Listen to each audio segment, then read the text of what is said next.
अब क्रेब्स चक्र में साइट्रिक एसिड बनने के बाद साइट्रिक एसिड का कीटोग्लूटेरिक एसिड में रूपांतरण होता है। इस वीडियो में हम लिंक अभिक्रिया और क्रेब्स चक्र के बारे में सीखेंगे और इसे हम स्टेप बाय स्टेप सीखेंगे ताकि याद करने में आसानी हो। लिंक अभिक्रिया और क्रेब्स चक्र कोशिकीय श्वसन की दूसरा और तीसरा चरण होता है। तो हम सबसे पहले यह समझते हैं कि जीवित जीवों में कोशिकीय श्वसन का महत्व क्या है। कोशिकीय श्वसन पृथ्वी पर जीवन बनाए रखने के लिए सबसे महत्वपूर्ण जैविक प्रक्रियाओं में से एक है।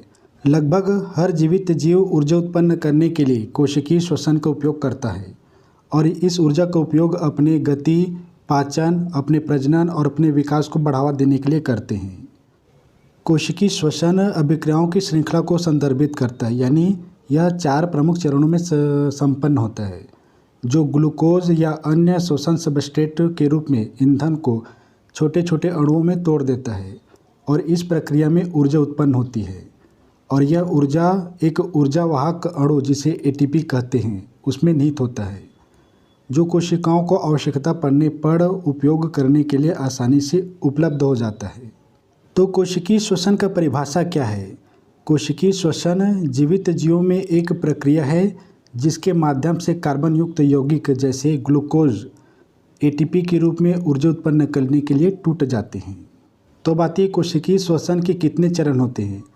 कोशिकीय श्वसन को 4 मुख्य अनुक्रमिक चरणों में विभाजित किया जा सकता है। पहला है ग्लाइकोलाइसिस, दूसरा लिंक अभिक्रिया और तीसरा क्रेब्स चक्र, इसे साइट्रिक एसिड चक्र भी कहते हैं, और चौथा है ऑक्सीडेटिव फास्फोरिलीकरण, इसे इलेक्ट्रॉन परिवहन श्रृंखला भी कहते हैं। इस वीडियो में हम लिंक अभिक्रिया और क्रेब्स चक्र को विस्तार से देखेंगे। अब आता है कोशिकीय श्वसन चरणों का स्थान कहाँ कहाँ होता है। तो ग्लाइकोलाइसिस साइटोप्लाज्मा यानी कोशिका द्रव्य में होता है और यह होगा चाहे ऑक्सीजन मौजूद हो या ना हो। लिंक अभिक्रिया और क्रेब्स चक्र दोनों कोशिकाओं के माइटोकॉन्ड्रिया में होते हैं। माइटोकॉन्ड्रिया वह विशेष अंग है जो श्वसन के एरोबिक चरणों यानी वायवीय श्वसन के स्थान के रूप में कार्य करते हैं। एरोबिक का अर्थ होता है ऑक्सीजन के साथ। ग्लाइकोलाइसिस के बाद श्वसन के सभी बाद के चरणों यानी जो शेष 3 चरण हैं वो एरोबिक के रूप में जाना जाता है, यानी इसे होने के लिए ऑक्सीजन की उपस्थिति की आवश्यकता होती है। तो अब आता है ग्लाइकोलाइसिस और क्रेब्स चक्र के बीच की कड़ी कौन है? तो वह है लिंक अभिक्रिया। लिंक अभिक्रिया श्वसन के चरण को संदर्भित करती है जो ग्लाइकोलाइसिस को क्रेब्स चक्र से लिंक करती है यानी जोड़ती है। लिंक अभिक्रिया में ग्लाइकोलाइसिस के उत्पाद क्रेब्स चक्र के अभिकारकों में परिवर्तित हो जाते हैं। ग्लाइकोलाइसिस का अंतिम उत्पाद पायरुवेट अणु है। यह पायरुवेट अणु शेष सेलुलर यानी कोशिकीय श्वसन के लिए साइटोप्लाज्म से ग्लाइकोलाइसिस के स्थान को छोड़कर माइटोकॉन्ड्रिया में ले जाया जाता है। पायरुवेट को जब माइटोकॉन्ड्रिया में ले जाया जाता है उसके बाद यह क्रेब्स चक्र में प्रवेश करने से पहले लिंक अभिक्रिया में परिवर्तनों की एक श्रृंखला से गुजरने के लिए तैयार होता है। अब बात करते हैं लिंक अभिक्रिया के बारे में, लिंक अभिक्रिया के चरणों के बारे में। लिंक अभिक्रिया में 3 कार्बन परमाणु वाला यौगिक पायरुवेट या इसे पायरुविक एसिड भी कहते हैं 2 कार्बन परमाणु वाला यौगिक एसिटाइल कोएंजाइम में परिवर्तित हो जाते हैं लिंक अभिक्रिया में। जैसे डायग्राम में दिखाया है, पायरुवेट जो कि 3 कार्बन परमाणु वाला है, यह 2 कार्बन परमाणु वाला एसिटाइल में परिवर्तित हो जाते हैं। लिंक अभिक्रिया कुल 5 चरणों में संपन्न होता है। पहला, पायरुवेट 2 कार्बन परमाणु यौगिक बनने के लिए 1 कार्बन परमाणु खो देता है और यह कार्बन परमाणु कार्बन डाइऑक्साइड के रूप में मुक्त करता है। डायग्राम में देख सकते हैं 1 कार्बन डाइऑक्साइड मुक्त कर रहा है और 2 कार्बन परमाणु वाला यौगिक ऑक्सीकृत होता है यानी एसिटाइल अणु प्राप्त होता है और यह इलेक्ट्रॉनों को नेड धन आयन को स्थानांतरित कर देता है और यह कोएंजाइम नेड धन आयन 1 हाइड्रोजन और 2 इलेक्ट्रॉनों को प्राप्त करने पर अपचयित नेड में परिवर्तित हो जाते हैं। जैसे डायग्राम में दिखाया है, नेड धन आयन 1 हाइड्रोजन परमाणु और 2 इलेक्ट्रॉन को ग्रहण करके अपचयित नेड में परिवर्तित हो जाते हैं। उसके बाद 5वां स्टेप यह है कि कोएंजाइम ए 2 कार्बन यौगिक के साथ मिलकर एसिटाइल कोएंजाइम ए बनाते हैं। डायग्राम में देख सकते हैं कोएंजाइम ए एसिटाइल के साथ मिलकर एसिटाइल कोएंजाइम ए अणु बनाते हैं और यही अणु वह अणु है जो क्रेब्स चक्र में प्रारंभिक अणु के रूप में कार्य करता है। की पॉइंट, एसिटाइल कोएंजाइम ए एक 2 कार्बन परमाणु वाला यौगिक है जो पायरुवेट से होने वाले अभिक्रिया के उत्पाद एसिटाइल और कोएंजाइम ए के संयोजन से मिलकर एसिटाइल कोएंजाइम बनाते हैं। यह लिंक अभिक्रिया का एक उत्पाद है और यह क्रेब्स या साइट्रिक एसिड चक्र का एक अभिकारक यानी प्रारंभिक बिंदु के रूप में कार्य करते हैं। क्रेब्स चक्र में पहली अभिक्रिया एसिटाइल कोएंजाइम ए लिंक अभिक्रिया का अंतिम उत्पाद है। अब क्रेब्स चक्र में प्रवेश करता है। जैसे डायग्राम में देख सकते हैं एसिटाइल कोएंजाइम है जो 2 कार्बन परमाणु वाला यौगिक है। यह क्रेब्स चक्र में अभिक्रिया को प्रारंभ करता है। जब एसिटाइल कोएंजाइम ए क्रेब्स चक्र में प्रवेश करता है तो यह एक 4 कार्बन परमाणु वाला यौगिक ऑक्सो एसिटिक एसिड से बंध जाता है और एक 6 कार्बन परमाणु वाला यौगिक साइट्रिक एसिड बनाता है।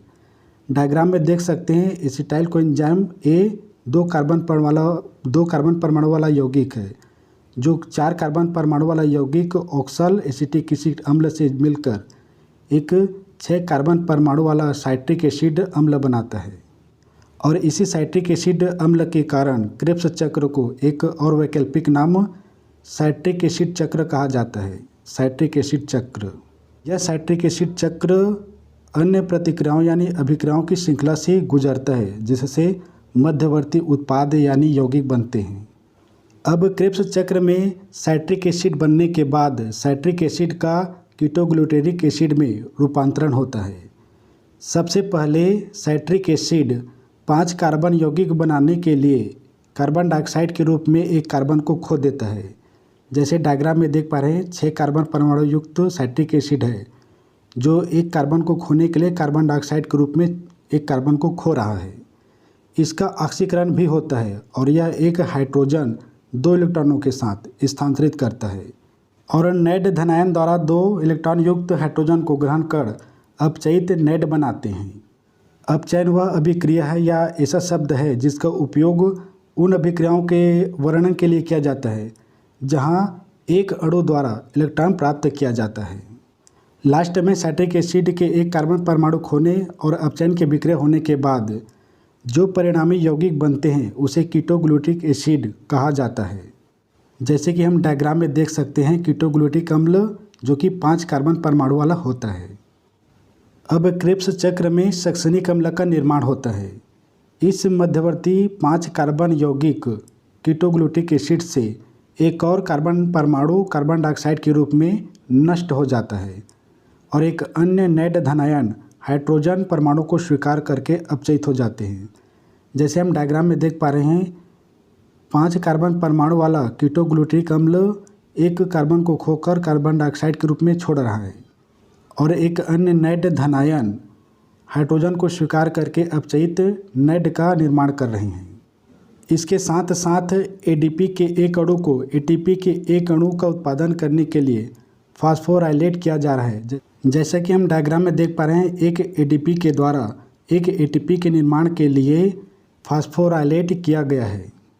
अभिक्रियाओं की यह श्रृंखला एक मध्यवर्ती 4 कार्बन परमाणु वाला यौगिक सक्सेनिक एसिड बनाता है। सक्सेनिक एसिड जो कि 4 कार्बन परमाणु वाला बनता है। की पॉइंट, एटीपी का फुल फॉर्म एडिनोसिन ट्राइफॉस्फेट है। यह वह अणु है जो जीवित जीवों में रासायनिक ऊर्जा को संग्रहित रखता है। नेड का full form nicotinamide adenine dinucleotide है और फैड का फुल फॉर्म फ्लेविन एडेनिमाइड डाइन्यूक्लियोटाइड है। यह दोनों एक कोएंजाइम है जो कोशिकाओं में चयापचय क्रियाओं को संपन्न करता है जिससे ऊर्जा उत्पन्न होती है। अब क्रेब्स चक्र में ऑक्सलो एसिटिक एसिड का पुनर्निर्माण होता है। सक्सेनिक एसिड अब हमारे पहले उल्लेखित 4 कार्बन यौगिक है जो ऑक्सलो एसिटिक एसिड का पुनर्निर्माण करने के लिए अभिक्रियाओं को एक श्रृंखला से गुजारता है। सक्सेनिक एसिड को पहले ऑक्सीकृत किया जाता है क्योंकि यह 2 हाइड्रोजनों को फैड में स्थानांतरित करके अपचयित फैड बनाता है। जैसा कि हम देख पा रहे हैं सक्सेनिक एसिड 2 हाइड्रोजन को स्थानांतरित फैड धनायन को करते हैं, जिससे अपचयित फैड बनते हैं। और यहाँ पे ध्यान देने योग्य बात यह है कि यह फैड 2 हाइड्रोजन को ग्रहण करता है, लेकिन नैड धनायन 2 इलेक्ट्रॉन युक्त 1 हाइड्रोजन परमाणु को ग्रहण करते हैं। अब आगे यह एक और मध्यवर्ती बनाता है, जिसे मैलेट या मैलिक एसिड कहते हैं, जो फिर से 1 हाइड्रोजन और 2 इलेक्ट्रॉनों को नैड धनायन में स्थानांतरित करके अपचयित नैड बनाते हैं।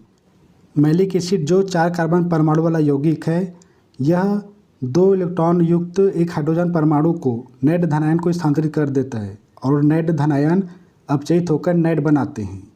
इस क्रिया के परिणाम स्वरूप 4 कार्बन परमाणु वाला ऑक्सो एसिटिक एसिड अम्ल का पुनर्निर्माण होता है। इस तरह हमने एक पूरा चक्र पूरा कर लिया। पुनर्निर्माण ऑक्सो एसिटिक एसिड अब एसिटाइल कोएंजाइम ए के दूसरे अणु से जुड़कर चक्र फिर से शुरू करने के लिए तैयार है। अब बारी आती है क्रेब्स चक्र के उत्पादों की। यह याद रखना महत्वपूर्ण है कि ग्लूकोज के प्रत्येक अणु के लिए पायरुवेट के 2 अणु उत्पन्न होते हैं, यानी एक ग्लूकोज से 2 पायरुवेट अणु उत्पन्न होते हैं। इसका अर्थ है कि एसिटाइल कोएंजाइम के 2 अणु में परिवर्तित होते हैं।